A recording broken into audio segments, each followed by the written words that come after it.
नमस्कार। The untold story के नए एपिसोड में आपका स्वागत है। मैं हूं अनिल चंदोला।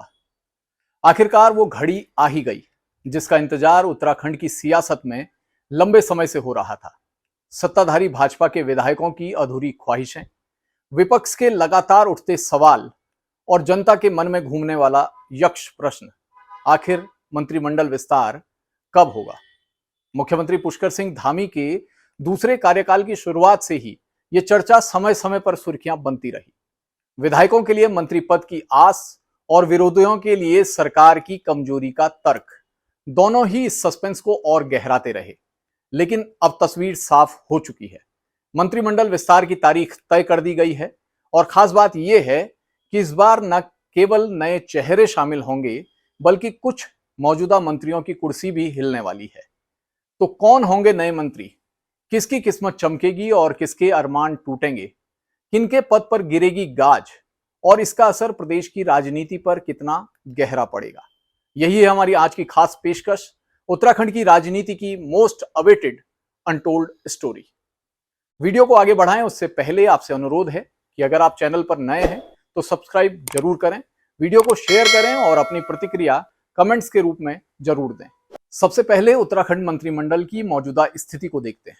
उत्तराखंड में मुख्यमंत्री के अलावा 11 मंत्री हो सकते हैं, जबकि वर्तमान में केवल 6 ही कैबिनेट मंत्री हैं। यानी संवैधानिक व्यवस्था के अनुसार उत्तराखंड में 5 और मंत्री बनाए जा सकते हैं। मंत्रियों के निधन या पद छोड़ने के बाद खाली हुई सीटों को भरा नहीं गया है।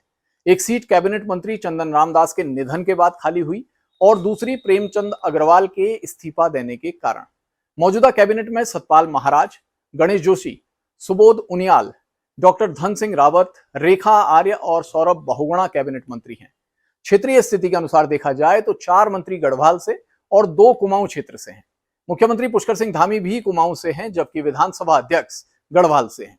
कुल 6 में से 2 मंत्री सतपाल महाराज और डॉक्टर धन सिंह रावत पौड़ी से, गणेश जोशी देहरादून से, सुबोध उनियाल टिहरी से, रेखा आर्य अल्मोड़ा से और सौरभ बहुगुणा उधम सिंह नगर जिले से हैं। मुख्यमंत्री धामी चंपावत जिले का प्रतिनिधित्व करते हैं। इस लिहाज से देखा जाए तो गढ़वाल में हरिद्वार, चमोली, रुद्रप्रयाग और उत्तरकाशी जिलों को मंत्रिमंडल में प्रतिनिधित्व नहीं मिला है। वहीं कुमाऊं में पिथौरागढ़, नैनीताल और बागेश्वर जिलों से कोई मंत्री नहीं है। भाजपा आमतौर पर जातीय और क्षेत्रीय संतुलन को साधते हुए निर्णय लेती है। ऐसे में गढ़वाल से 2 और कुमाऊं से 3 मंत्री बनाए जाने की संभावना है। लेकिन भाजपा अक्सर चौंकाने वाले फैसले भी लेती है। ऐसे में ये संख्या 2-3 के बजाय 3 और 2 भी हो सकती है। पिछले कुछ दिनों के दौरान प्रदेश के तमाम भाजपा विधायकों ने मुख्यमंत्री पुष्कर सिंह धामी से मुलाकात की है। मंत्री बनने की चाह रखने वाले कई विधायक प्रदेश और राष्ट्रीय स्तर पर भी संगठन में लॉबिंग करने में जुटे हुए हैं। प्रत्येक जिले से कुछ विधायकों के नाम चर्चा में हैं जिन्हें मंत्री बनाया जा सकता है। राजधानी देहरादून से उमेश शर्मा काऊ, विनोद चमोली और खजान दास का नाम संभावितों में शामिल है। चंदन रामदास के निधन के बाद खाली हुई सीट पर पूर्व में मंत्रिमंडल के सदस्य रह चुके खजान दास का दावा पुख्ता है। हरिद्वार से मदन कौशिक और प्रदीप बत्रा दावेदार हैं, जिनमें से किसी एक को मंत्री बनाया जा सकता है। टिहरी से पूर्व कैबिनेट मंत्री प्रीतम पंवार और देवप्रयाग विधायक विनोद कंडारी दावेदार हैं। पार्टी अनुभव को वरीयता देगी तो प्रीतम पंवार को प्राथमिकता मिल सकती है। वहीं अगर युवा चेहरे को आगे करने की बात आई तो विनोद कंडारी स्वाभाविक दावेदार होंगे। रुद्रप्रयाग से केदारनाथ विधायक आशा नौटियाल भी दावेदार थी, लेकिन पार्टी ने उन्हें संगठन में उपाध्यक्ष बनाकर उनका दावा लगभग खत्म कर दिया है। वहीं चमोली से कर्णप्रयाग विधायक अनिल नौटियाल को मंत्रिमंडल में मौका मिल सकता है।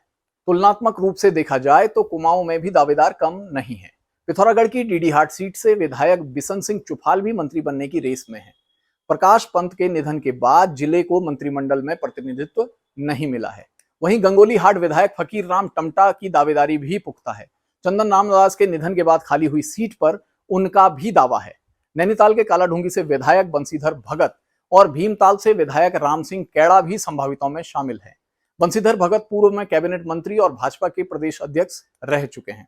हालांकि उम्र उनकी दावेदारी के आड़े आ सकती है। वहीं उधम सिंह नगर के काशीपुर से त्रिलोचन सिंह चीमा और गदरपुर से अरविंद पांडे मंत्रिमंडल में शामिल होने के दावेदार हैं। अरविंद पांडे पूर्व में कैबिनेट मंत्री रह चुके हैं।